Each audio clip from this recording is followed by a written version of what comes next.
Hello everyone, welcome to my channel Fab Stitch. आज की इस वीडियो में आप बहुत ही फिनिशिंग के साथ कॉट कॉलर कुर्ती की कटिंग और स्टिचिंग सीखेंगे।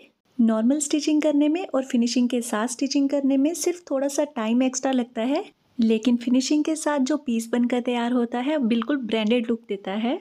देखिए, आपको कॉट कॉलर कुर्ती की कटिंग और स्टिचिंग की वीडियोस यूट्यूब पे तो बहुत सारी मिल जाएंगी, लेकिन मेरा पर्पस यही रहता है वीडियो बनाने का कि कैसे मैं आपको प्रॉपर फिनिशिंग के साथ ये कटिंग और स्टिचिंग सिखाऊं। इसलिए वीडियो को शूट और एडिट करने में बहुत टाइम लग जाता है, और अगर आप मेरे इन एफर्ट्स को अप्रिशिएट करना चाहते हैं तो प्लीज़ वीडियो को लाइक कर दिया करें। और अगर वीडियो के रिलेटेड आपको कोई डाउट रहता है तो आप मुझे कमेंट सेक्शन में पूछ सकते हैं। इस तरीके की कुर्ती कॉर्ड सेट के साथ काफ़ी ट्रेंड में है, लेकिन आप इसको अपनी नैरो सलवार, डेनिम या फिर प्लाजो के साथ भी स्टाइल कर सकते हैं। इस कुर्ती के लिए मैंने जो चौड़े बॉर्डर वाला फैब्रिक रहता है वो यूज़ किया है।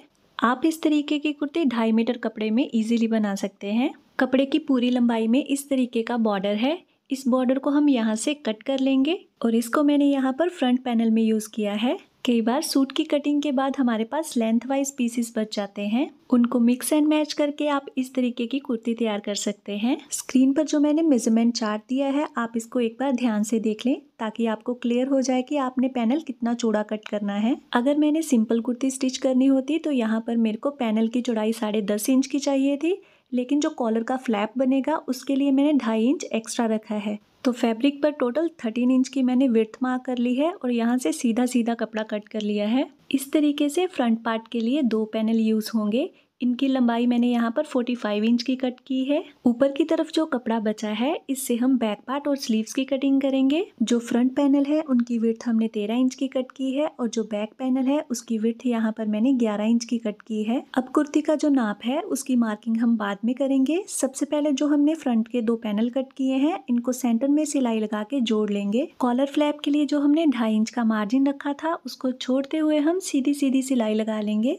मार्किंग को आसान तरीके से समझाने के लिए यहाँ मैंने टॉप से लेके बॉटम तक सिलाई लगा ली है, लेकिन बाद में स्लिट ओपन करने के लिए हमें यहाँ टॉप से और बॉटम से सिलाई खोलनी पड़ेगी। आप आगे वीडियो में देखेंगे कि हमने सिलाई कितने इंचेस तक खोलनी है। मेजरमेंट मार्क करने के लिए फ्रंट पैनल और बैक पैनल को हम बीच में से फोल्ड करके रखेंगे। कॉलर वाली कुर्ती में बैक पैनल की लंबाई हम फ्रंट पैनल से 1 इंच एक्स्ट्रा रखते हैं। अब कपड़े की जो बंद वाली साइड रहेगी वहां से हम गले की मार्किंग कर लेंगे। गले की चौड़ाई का निशान हम 3 इंच पर लगाएंगे और फ्रंट नेक की लंबाई हम 3.5 इंच की रखेंगे। इन दोनों निशानों को हम हल्की सी वी शेप में मिलाएंगे। अगर हम पूरा राउंड में मिला देंगे तो कॉलर हमारा बैठा हुआ नहीं आएगा गले के साथ। 1.25 इंच पर यहाँ पर मैंने बैक नेक की मार्किंग कर ली है।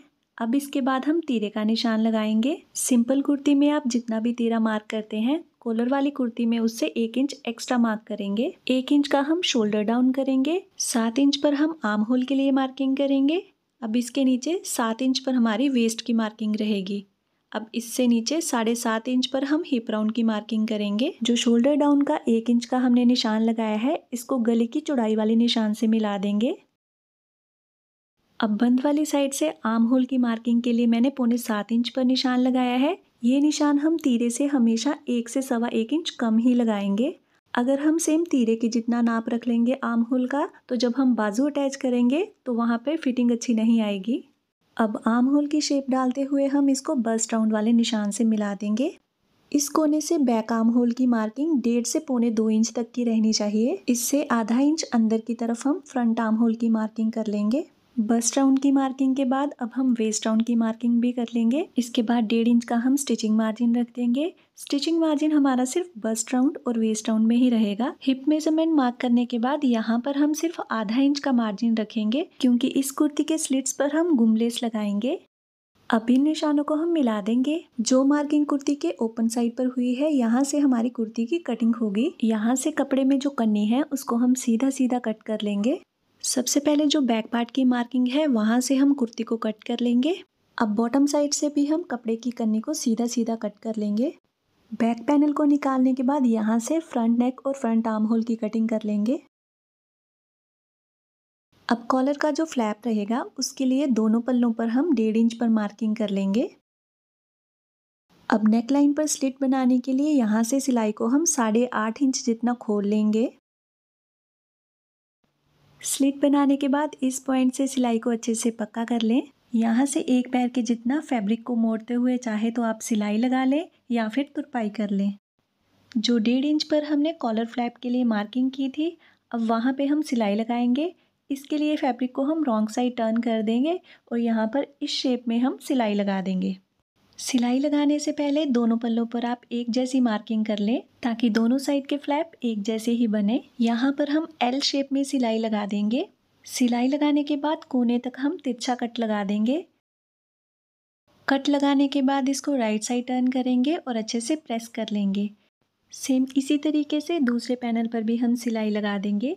जब हम इस तरीके से एल शेप में सिलाई लगाते हैं तो कॉलर अटैच करते टाइम इस कोने से धागे नहीं निकलते हैं।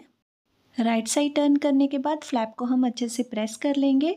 देखिए जो हमने एल शेप में सिलाई लगाई थी वो इस तरीके से यहाँ से उठी हुई आती है और यहाँ पर हमारा कॉलर अटैच होगा।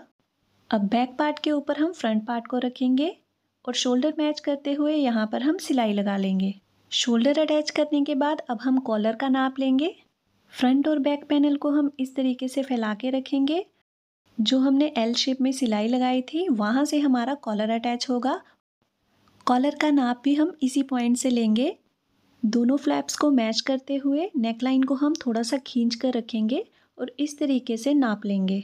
तो देखिए यहाँ पर 6.5 इंच पर हमारा नाप आया है। कॉलर को पहले हम बुकरम पर कट करेंगे। बंद वाली साइड से 6.5 इंच पर निशान लगाएंगे और इस निशान को स्ट्रेट कर लेंगे।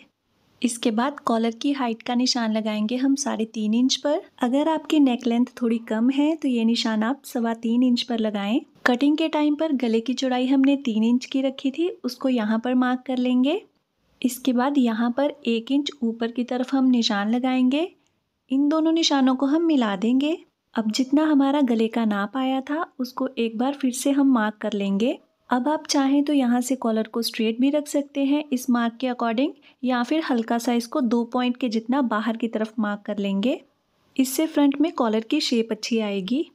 जब आप बुकरम पर गले की कटिंग करें तो सबसे पहले इसको स्टेपल कर लें या फिर बड़े टांके की सिलाई लगा दें, क्योंकि बुकरम की जो पेस्टिंग वाली साइड रहती है वो स्लिपरी रहती है। बिना स्टेपल किए हुए कॉलर कट करने से इसकी शेप खराब हो जाएगी। प्रेस की हेल्प से कपड़े की जो रॉन्ग साइड रहेगी उस पे हम कॉलर को पेस्ट कर लेंगे। कॉलर की जो हल्की सी कर्व वाली साइड रहेगी ये हमारी कुर्ती के साथ अटैच होगी। इसका जो मार्जिन है इसको हम प्रेस की हेल्प से फोल्ड कर लेंगे और यहाँ पर गम स्टिक लगा के इसको चिपका देंगे।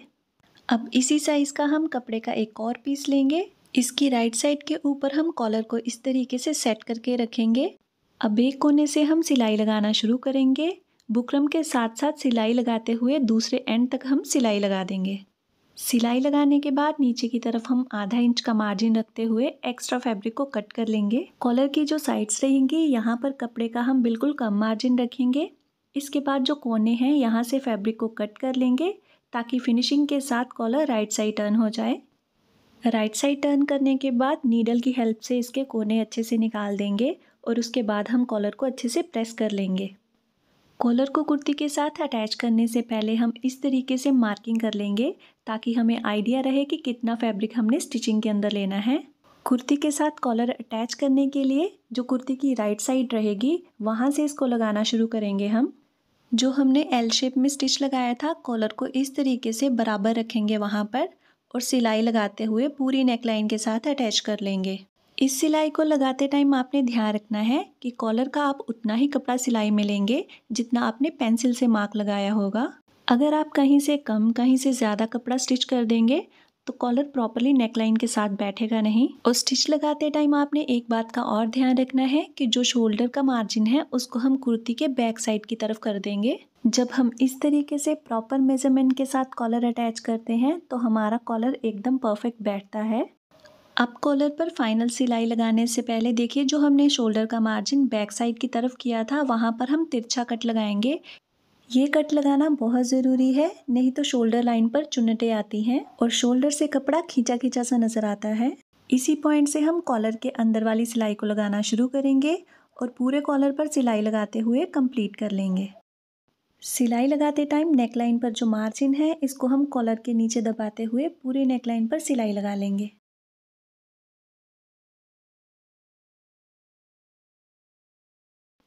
तो देखिए कितनी सफाई के साथ हमारा कॉलर स्टिच हो चुका है।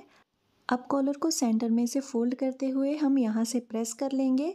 इसके बाद जो कॉलर के लेपल हैं उनको भी हम प्रेस कर लेंगे। कॉलर के लिए जब आप किसी इस तरीके का स्ट्राइप वाला फैब्रिक चूज़ करें तो आप ध्यान रखें कि कॉलर के दोनों तरफ एक जैसा पैटर्न ही आना चाहिए। अब कुर्ती को हम रॉन्ग साइड टर्न करेंगे और यहाँ पर फिटिंग की मार्किंग कर लेंगे। फिटिंग की सिलाई लगाने के बाद अब कुर्ती का आर्म होल हम नाप लेंगे। यहाँ पर ये 9 इंचज़ का आया है। इसी के अकॉर्डिंग हम स्लीव्स कट कर लेंगे। इस वीडियो में मैंने स्लीव्स की कटिंग और स्टिचिंग नहीं दिखाई है क्योंकि वीडियो बहुत लंबी हो रही थी। इस कुर्ती की स्लीव्स की कटिंग और स्टिचिंग का मैं शॉर्ट वीडियो अपलोड कर दूंगी, आप चाहें तो वहाँ पे चेकआउट कर सकते हैं। इसके बाद सेंटर स्लिट के लिए बॉटम साइड से मैंने 12 इंच तक सिलाई को खोल लिया था। सेंटर स्लिट को फिनिशिंग के साथ फोल्ड करने के लिए पहले हम घेरे वाली साइड से इसको फोल्ड करेंगे, उसके बाद सेंटर स्लिट वाले फैब्रिक को फोल्ड करेंगे। इतना ही फैब्रिक हम बैक का फोल्ड करते हुए तुरपाई कर लेंगे। कुर्ती के दामन पर तुरपाई करने के बाद अब जो इसके चाक हैं वहाँ पर हम गुम तरीके से लेस लगाएंगे। एक ही सिलाई से यहाँ पर हम लेस स्टिच कर लेंगे। कटिंग के टाइम पे जो हमने आधा इंच का मार्जिन रखा था उसको मैंने प्रेस से फोल्ड कर लिया है। कुर्ती के चाक की फिनिशिंग हम फैब्रिक पट्टी लगाकर करेंगे। पट्टी की चौड़ाई यहाँ पर 2 इंच की है। दोनों तरफ से मैंने एक एक पैर का मार्जिन प्रेस कर लिया है। इस पट्टी की लंबाई आपको स्लिट्स की लंबाई से 4 से 5 इंच एक्स्ट्रा रखनी होगी। पट्टी की जो उल्टी साइड रहेगी उसके ऊपर हम लेस की सीधी साइड को रखकर स्टिच लगा लेंगे। ऐसी हम 4 पट्टियाँ तैयार करेंगे चारों स्लिट्स के लिए। पट्टी तैयार करने के बाद इसको हम स्लिट के साथ स्टिच करेंगे। पट्टी को हम स्लिट से 1.5 से 2 इंच ऊपर की तरफ रखेंगे और यहाँ पर सिलाई लगाते हुए पूरे स्लिट में अटैच कर लेंगे। ये सिलाई हम बड़ी ही सफाई के साथ लगाएंगे, कहीं से भी लेस कम ज़्यादा शो नहीं होनी चाहिए। अब बॉटम साइड से भी पट्टी को हम थोड़ा एक्स्ट्रा रखेंगे और यहाँ से लेस को निकाल देंगे। इसके बाद पट्टी को इस तरीके से फोल्ड करते हुए स्टिच कंप्लीट कर लेंगे। इस तरीके से देखिए कितनी सफाई के साथ हमारी लेस स्टिच हो चुकी है। अब जो बैक साइड की पट्टी है यहाँ पर हम तुरपाई कर लेंगे। ऊपर वाली साइड पे जो पट्टी के कोने रहेंगे उनको हम इस तरीके से फोल्ड करते हुए यहाँ पर भी तुरपाई कर लेंगे। इस तरीके से बहुत ही सफाई के साथ कुर्ती की स्लिट्स पर आप लेस स्टिच कर सकते हैं। बॉटम से 10 इंच तक हमारा स्लिट ओपन रहेगा सेंटर से। इसके सेंटर स्लिट पर हम इस तरीके से बटन स्टिच कर लेंगे। आई होप कि वीडियो में जो मैंने टिप्स एंड ट्रिक्स बताए हैं उनसे आपकी सिलाई में फिनिशिंग आएगी। और अगर आपके लिए ये वीडियो हेल्पफुल रहा है तो प्लीज़ वीडियो को लाइक कर दें। अगर आप मेरे चैनल पर नए हैं तो प्लीज़ इसे सब्सक्राइब कर दें। Thank you so much for watching this video.